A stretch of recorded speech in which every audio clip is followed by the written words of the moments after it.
हर सुबह मेरे सीने पर दौड़ती है भीड़, कभी ट्रैफिक का शोर, कभी चाय की दुकानों की गुफ्तगू मजीद।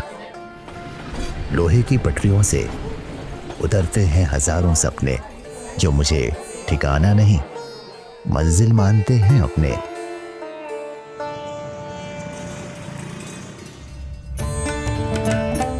मैंने बुद्ध के संदेश को सुना है, मैंने चाणक्य की राजनीति को देखा है, मैंने अशोक को पलते बढ़ते देखा, मैंने आर्यभट्ट को तारों से बातें करते देखा। कितने सेनानी मेरी गोद में जन्मे, कितने वीर मेरे आंचल पे पल कर पढ़े।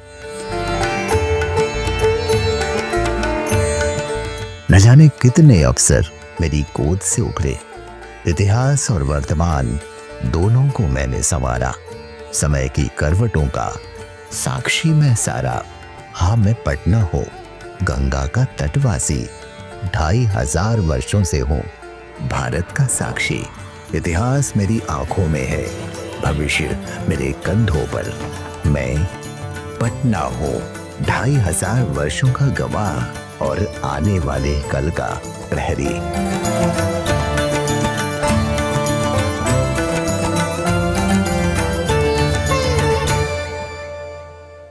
नमस्कार, स्वागत है आपका हमारे साथ इस खास डॉक्यूमेंट्री में। मैं हूं ऋषिका और आज हम चलेंगे भारत के सबसे पुराने शहरों में से एक पटना की ऐतिहासिक गलियों में। एक ऐसा शहर जो कभी पाटलिपुत्र के नाम से भी जाना जाता था और जिसने मगध, मौर्य, गुप्त, शुंग, मुगल और ब्रिटिश राज की कहानियों को जिया है।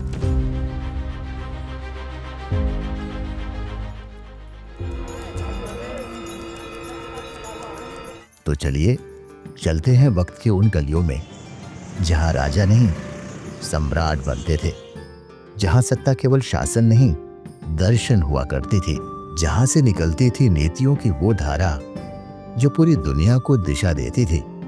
हम शुरू करते हैं अपने उस युग से जब मेरा नाम पाटलिपुत्र था। पाटलिपुत्र की खोज की प्रक्रिया करीब 18वीं शताब्दी से आरंभ होती है। अनेक लोगों ने इसकी पहचान विभिन्न स्थानों से की आरंभ में।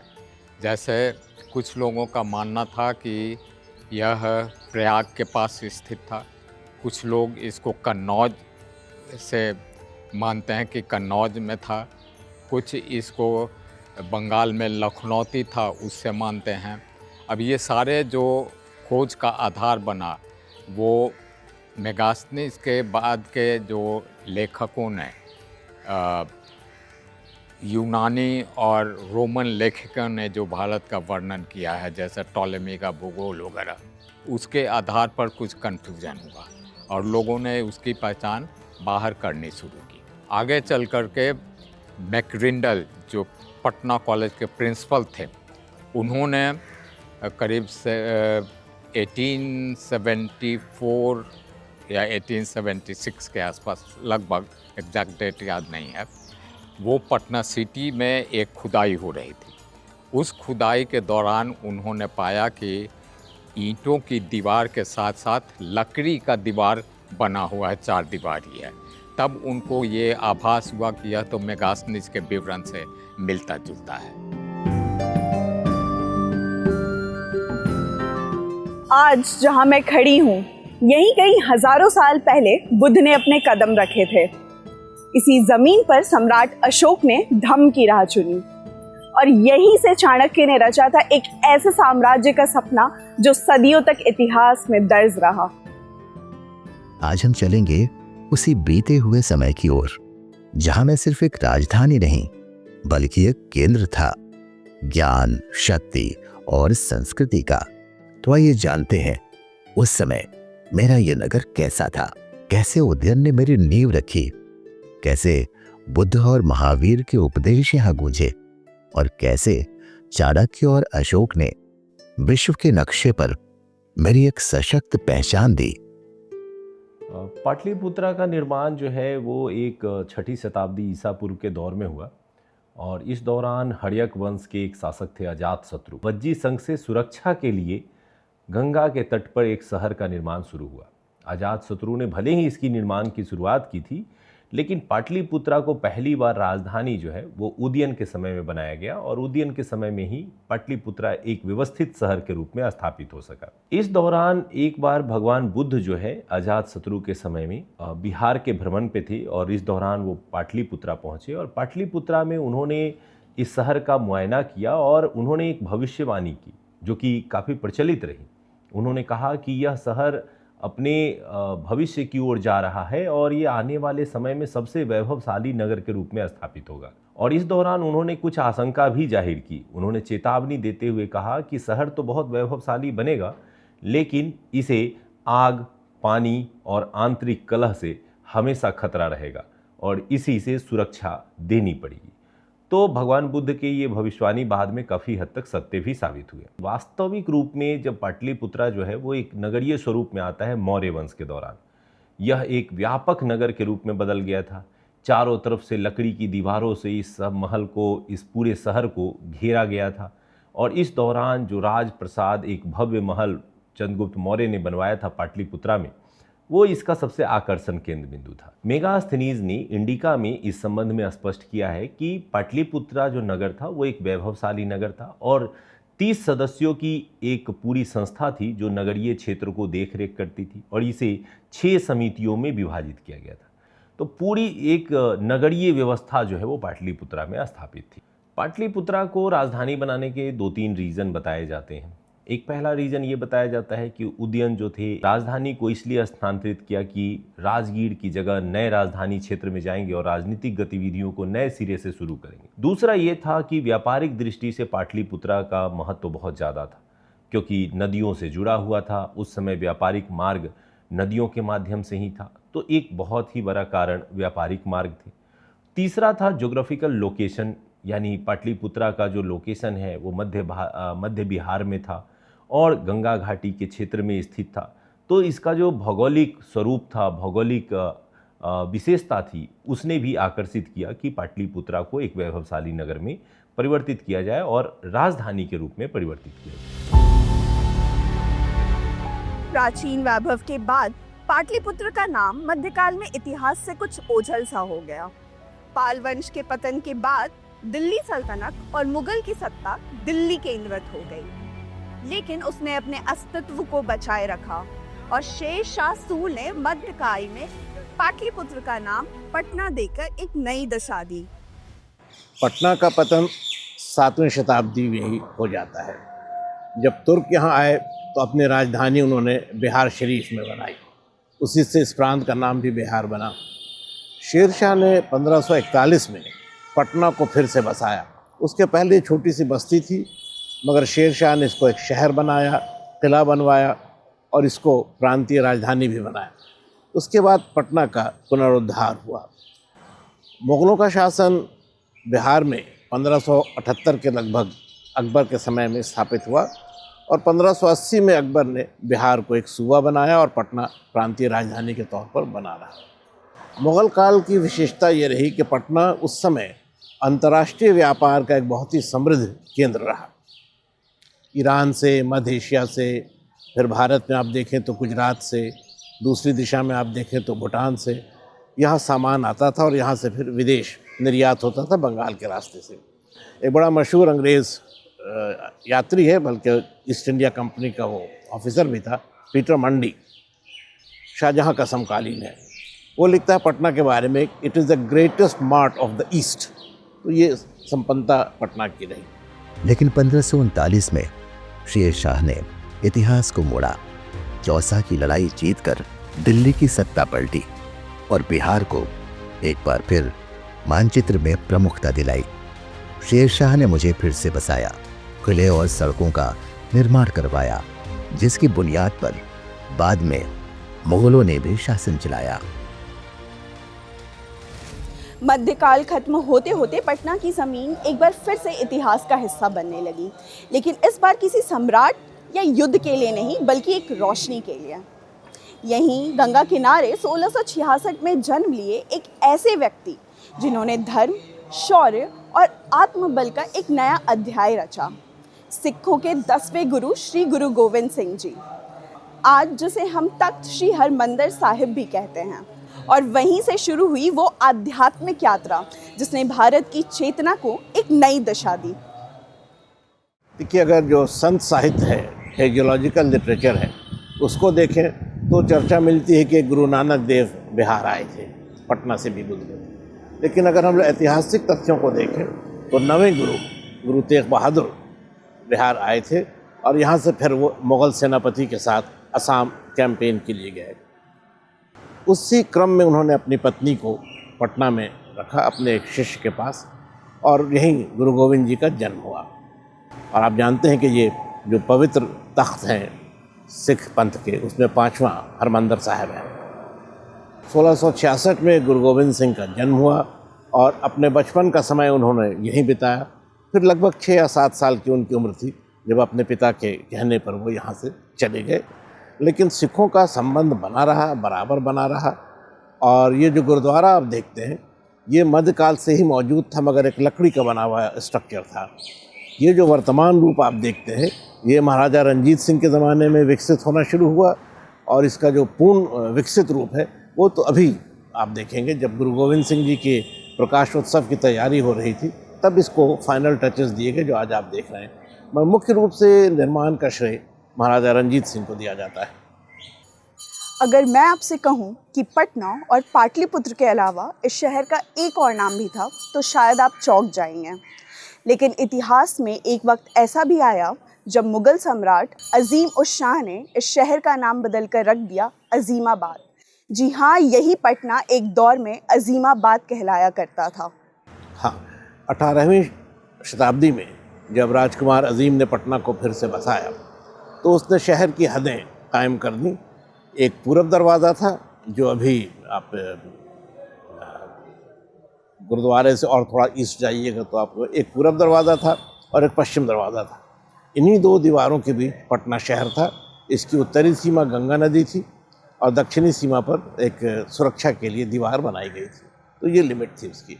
इसके अलावा अजीम ने यह भी किया कि बहुत सारे महल्ले बसाए, और ये महल्ले जो लोग वहाँ बसे थे उनके या उनके व्यवसाय के नाम पर थे। अब जैसे मुगलपुरा है, लोधी कटरा है, और अगर आप व्यवसाय को देखें तो कमानगर की गली है, कठौतिया गली है, और भी ऐसे नाम हैं। तो 2 तरह से छोटी छोटी बस्तियां बनी या महल्ले बने, या तो जो एथनिक ग्रुप से उनकी बुनियाद पर, या जो वोकेशनल या ऑक्यूपेशनल ग्रुप से उनके नाम, और वो पैटर्न बना रहा आज भी है। और आप खुद भी गौर करें कि ये पैटर्न बहुत यूनिवर्सल है। पुरानी दिल्ली भी अगर आप देखिएगा तो इसी तरह के नाम आपको वहाँ पर मिलेंगे जो ऑक्यूपेशनल ग्रुप से जुड़े हैं। जैसे जैसे मुगल दौर आया, मेरे खान पान और संस्कृति में भी एक नया स्वाद जुड़ने लगा। फारसी जुबान, सूफी संगीत और लखनवी अंदाज का असर यहाँ साफ झलकने लगा। और इसी दौर में जन्म लिया एक बेहद खास चित्रकला शैली, पटना कलम ने। ये पेंटिंग स्टाइल जो साधारण जीवन की झलकियां दिखाती थी, मुगल मिनिएचर आर्ट से बिल्कुल अलग थी।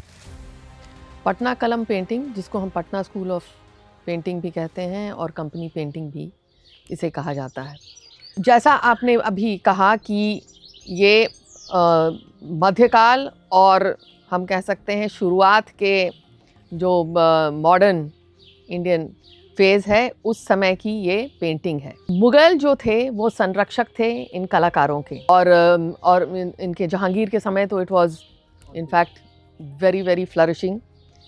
तो मुग़लों के पतन ने ये जो मुग़ल कार्यशालाओं में जो कार्यरत जो कलाकार थे, उनको नए संरक्षकों के तलाश में इधर उधर भारत में जाना पड़ा। तो इसमें से कुछ कलाकार मुर्शिदाबाद, वहाँ पे उनका प्रवास हुआ 1730 से लेके 60 तक। यहाँ पे उनके काम को ये जो कलाकार थे सुनिश्चित आय और सामग्री मिला, ये जो नवाब थे यहाँ के। फिर अनदर इम्पॉर्टेंट पॉइंट हम कह सकते हैं बैटल ऑफ प्लासी। ये बैटल ऑफ प्लासी इज 1757। तो उस समय जब मीर जाफ़र जब आए तो उनके जो पुत्र थे, तो उस समय संरक्षण इनका मुर्शिदाबाद से भी कम हो गया और तब इनका पलायन हुआ पटना की तरफ।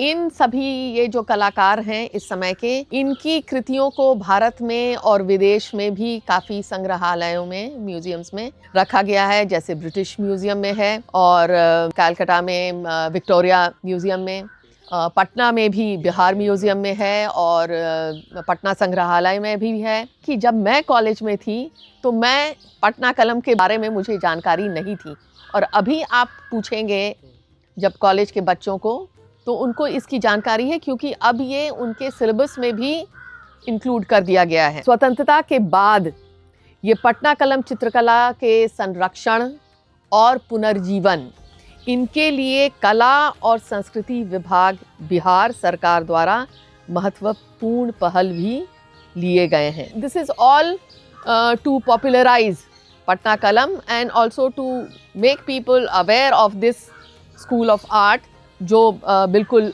ख़त्म हो चुका था। इसको बिल्कुल हिस्टोरिकल दस्तावेज़ कहा जाता है।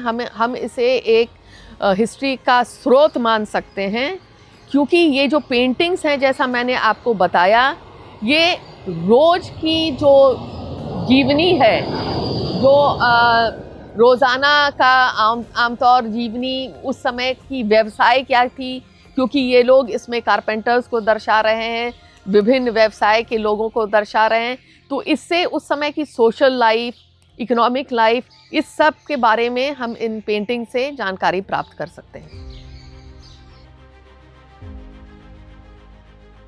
प्राचीन और मध्यकालीन दौर को देखते समझते अब हम आ चुके हैं आधुनिक पटना में, जब डच, फ्रेंच और अंग्रेज़ों ने यहाँ दस्तक दी।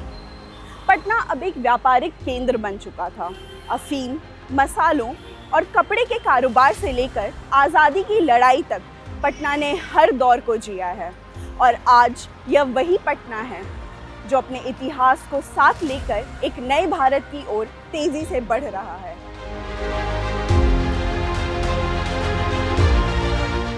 ये गोलघर जो कभी अनाज का भंडार था, अब शहर की एक पहचान है। ये गांधी मैदान जहां आज़ादी की पुकार गूंजी थी, ये पटना कलेक्ट्रेट जहां हुकूमत के दस्तावेजों की स्याही अब भी झलकती है, ये बिस्कोमान भवन जो कभी आधुनिकता की ऊंचाई को छूने की कोशिश थी, और ये गांधी सेतु जो दो किनारों को ही नहीं, अतीत और भविष्य को जोड़ता है। हर इमारत, हर रास्ता मेरी कहानी कहती है। बस ज़रूरत है मुझे ठहर कर सुनने और महसूस करने की। आज जहां मैं खड़ी हूँ, पटना कलेक्ट्रेट के परिसर में, यहीं से शुरू हुआ था यूरोपीय ताकतों का सफ़र। 1632 में डच ने पटना में अपनी फैक्ट्री डाली, फिर अंग्रेज़ों ने भी अपनी जड़ें यहीं से जमानी शुरू की। गंगा किनारे बसा यह शहर उस दौर में अफीम, मसालों और कपड़ों के व्यापार के लिए विश्व भर में मशहूर था। यूरोपीय व्यापारियों की निगाहें इस जमीन पर टिक गई और पटना फिर से एक बार भारत के व्यापारिक नक्शे पर छाने लगा। लेकिन सोचिए, कैसा रहा होगा उस दौर का पटना, और कैसी रही होगी उस समय की सामाजिक और आर्थिक व्यवस्था। ये पटना का ये जो पूरा क्षेत्र है, ये शुरू से ही व्यापार वाणिज्य का एक बड़ा केंद्र रहा है, और इस वजह से यूरोपियंस के लिए बहुत बड़ा अट्रैक्शन था यहाँ पर आना। तो डचेज़ आए, पोर्चुगीज़ आए, अंग्रेज़ आए, और ये पूरा डिस्प्यूट का एक सेंटर बन गया उनके बीच, क्योंकि उस समय जो सॉल्ट पीटर होता है, जिसको सोरा बोलते हैं, जो गन पाउडर में इस्तेमाल होता है बारूद बनाने में, उसका सबसे हाई क्वालिटी जो सोरा प्रोड्यूस होता था वो पटना में होता था, बिहार के इलाके में होता था। और इस वजह से डचेज़ का अट्रैक्शन हुआ यहाँ आकर, उसको यहाँ से ले जाकर, और अपने यूरोपियन जो कंट्रीज़ थे उसमें बहुत ज़्यादा डिमांड हुआ करती थी। और इस डिस्प्यूट का भी कारण यही बना। तो अंग्रेज़ भी आए, बाद में पोर्चुगीज़ भी आए, डेनिश भी आए, सब यही चाहते थे कि इस पूरे मार्केट पर उनका कंट्रोल हो। दूसरा, टेक्सटाइल का मार्केट ये बहुत बड़ा है, शुरू से ही रहा है।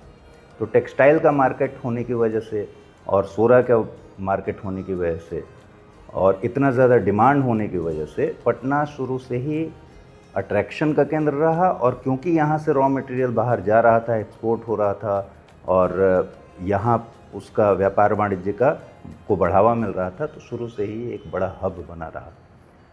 जैसे अभी आप देखेंगे, पटना कॉलेज का जो एडमिनिस्ट्रेटिव ब्लॉक है, ये डचों ने बनाया है।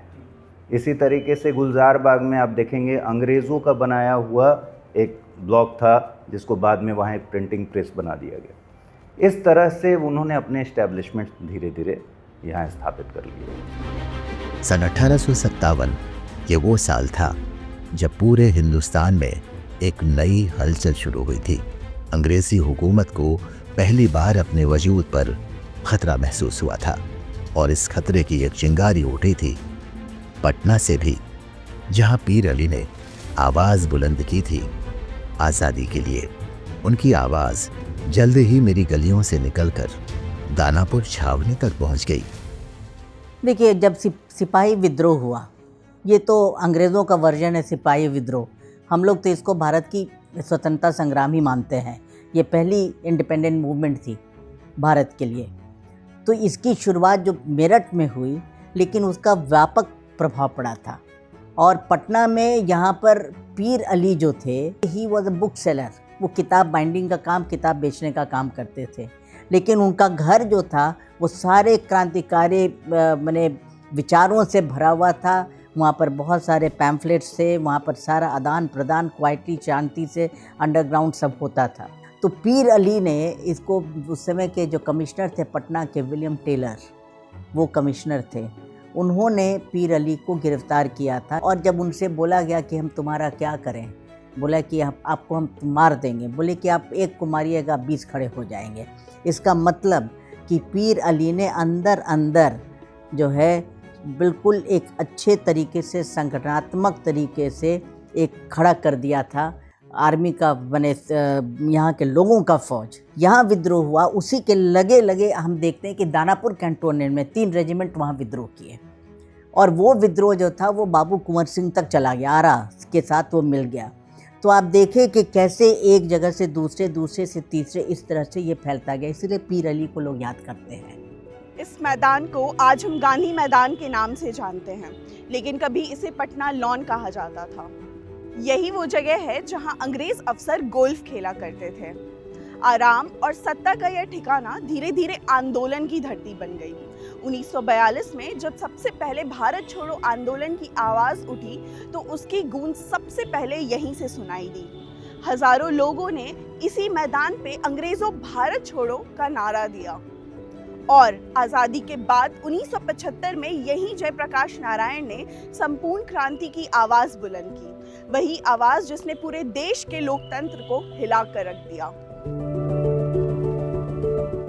मेरे दिल में खड़ा है एक गोल आकार का अद्भुत ढांचा, गोलघर, जिसे सब पहचानते हैं। इसकी कहानी जाती है 1780 के दशक तक। 1770 के अकाल के बाद ब्रिटिश ईस्ट इंडिया कंपनी ने तय किया कि मेरे भीतर अनाज संग्रहण के लिए एक विशाल भंडार बने। गवर्नर जनरल वॉरेन हेस्टिंग्स ने आदेश दिया और इसका निर्माण सौंपा गया कैप्टन जॉन गारिस्टन को। 1786 में यह शानदार संरचना तैयार हुई।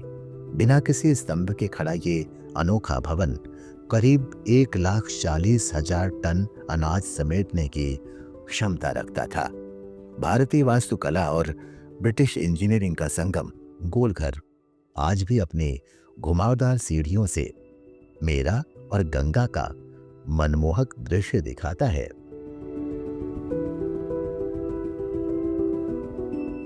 नाइनटीन सेंचुरी की बात हम कर रहे हैं, मिड 19th सेंचुरी की बात। उस समय यहाँ पर बहुत सारे ऐसे एजुकेशनल इंस्टीट्यूशंस आए जो कि आज भी मौजूद हैं और उसका बड़ा वर्चस्व बना हुआ है। आज भी बना हुआ था, उस समय भी बना हुआ था। आप सोचिए कि जैसे एक Saint Joseph's Convent High School है, 1853 में बना। अब आप सोचिए कि 1853 में लड़कियों के लिए यहाँ पर जर्मन सिस्टर्स आई थी, वो आके यहाँ पर स्टैब्लिश की थी, स्कूल स्टैब्लिश की थी। आज भी वो स्कूल बहुत अच्छे से चल रहा है। और बड़े कठिन, मैंने बहुत मुश्किल से वो लोग आए थे, बॉम्बे लैंड किए और वहाँ से सुनते हैं कि वो लोग बुलक कार्ट से आए थे और आकर यहाँ पर पटना में उन लोगों ने अपना, बांकीपुर में अभी भी वो स्कूल चल रहा है, तो इसको स्टैब्लिश किया। तो एक तो ये था। दूसरा जो हम देखते हैं कि हम लोग जनरली मिशनरीज़ की एक्टिविटीज़ को देखते हैं, लेकिन एक बहुत अच्छी बात जो सामने आती है, 1892 में जो अभी आप देखते होंगे कि गोलघर के पास में बांकीपुर गर्ल्स हाई स्कूल है। ये जो स्कूल है 1892 में इस्टेब्लिश किया गया था अघोर कामनी के द्वारा, जो कि ये विधान चंद रेज डॉक्टर थे जो पहले सीएम बने थे वेस्ट बंगाल के, उनकी ये मदर थी। शी वॉज द ग्रेट फिलॉन्थ्रोपिस्ट और वो एक शिक्षाविद थी और वो गरीब महिला लड़कियों के लिए उन्होंने ये स्कूल को खोला था। आज देखिए वो स्कूल कहाँ से कहाँ चला गया है, तब से वो एग्जिस्ट कर रहा है। एक और स्कूल है जो 1940 में बना, सेंट जेवियर्स हाई स्कूल, जो आज भी आप गांधी मैदान के पास में देखते हैं कि वो चल रहा है, वो 1940 का बना हुआ। जो आप देखते हैं Patna women's college, Patna women's college जो है ये 1940 में सेंट जोसेफ्स कॉन्वेंट से सटा हुआ ही एक बिशप हाउस है, वहाँ वो चलता था। उसके बाद जब गवर्नर थे रदरफोर्ड, उन्होंने ये ज़मीन दिया यहाँ पर, और बिशप सलिवन थे और मदर थिरोसिया थी और मदर जोसेफिन थी। इन लोगों को ये ज़मीन दिया जहाँ की प्रेजेंटली आप देख रहे हैं कि 1948 में पटना वुमेंस कॉलेज यहाँ शिफ्ट हुआ, और आज देखिए कि वो कितना बड़ा एक योगदान दे रहा है यहाँ के शैक्षणिक दिशा में। चलते चलते हम पहुंच चुके हैं आज़ाद भारत की दहलीज पर। 1947 का वो साल जब यह शहर, ये देश गुलामी की जंजीरों को तोड़ चुका था, और तभी शुरू हुई थी एक नई कहानी, आज़ाद पटना की कहानी। मेरे पीछे जो आप इमारत देख रहे हैं, बिहार विधानसभा, जहां आज भी लोकतंत्र की आवाज गूंजती है, और कुछ ही दूर 7 शहीदों की प्रतिमा, जिन्होंने भारत छोड़ो आंदोलन में अपनी जान की कुर्बानी दे दी। और अगर बात करें डॉक्टर राजेंद्र प्रसाद की, देश के पहले राष्ट्रपति, तो वो भी इसी धरती के देन है। पटना का पहचान देना सजदा बाबू ने किया, और सबसे बड़ी बात है कि इन लोगों ने जो काम किया, ये इससे सजदा बाबू हो या राजेंद्र बाबू हो, 2 नाम और आता है जो पटना के डेवलपमेंट से जुड़ता है, वो आपको श्री बाबू है, इनका नाम आता है। श्री बाबू का नाम आता है, अनुग्रह बाबू का नाम आता है। ये 2 लोगों का भी बहुत बड़ा कंट्रीब्यूशन है पटना को आगे बढ़ाने में और पटना को लाइमलाइट में लाने में। और कहा जाता है कि आपको जब श्री बाबू जब यहाँ के मुख्यमंत्री थे, पहले जब ये मुख्यमंत्री बने थे यहाँ के, तो सबसे अच्छा एडमिनिस्ट्रेशन पूरे भारत के अंदर अगर किसी का था वो बिहार का था। ये इन लोगों का कंट्रीब्यूशन है पटना के प्रति, पटना कैपिटल था, तो इसके प्रति जो कंट्रीब्यूशन था, ये इन लोगों का कंट्रीब्यूशन था। और ये थी मेरी कहानी। विकसित भारत के साथ मैं भी कदम से कदम मिलाकर आगे बढ़ रहा हूँ। मेट्रो मेरे ऊपर दौड़ने के लिए तैयार है। नया हवाई अड्डा अंतर्राष्ट्रीय सीमा पार करने को तैयार है। ये नया गंगा मरीन ड्राइव लिंक, बापू टावर, बिहार म्यूजियम और तारामंडल, ये सभी अग्रसर होने के सबूत हैं। ये जेपी सेतु, गांधी सेतु और न्यू गंगा ब्रिज सिर्फ पुल नहीं है, ये वो रेखाएं हैं जो समय के पन्नों पर खींची गई हैं। ये गंगा के पार बसने वाले सपनों को इस पार की उम्मीदों से जोड़ते हैं। शहर की चमक दमक और शोरगुल के बीच आज भी पटन देवी मंदिर के द्वार पर शांति है। महावीर मंदिर के भीतर ये मंत्र हर कोने में गूंज रहे हैं। या यूं कहें कि मैं फिर से बन रहा हूं, तो यह कोई आश्चर्य की बात नहीं है। पटनावासी एक बार फिर से मुझे संवार रहे हैं अपने सुनहरे भविष्य और देश की प्रगति के लिए।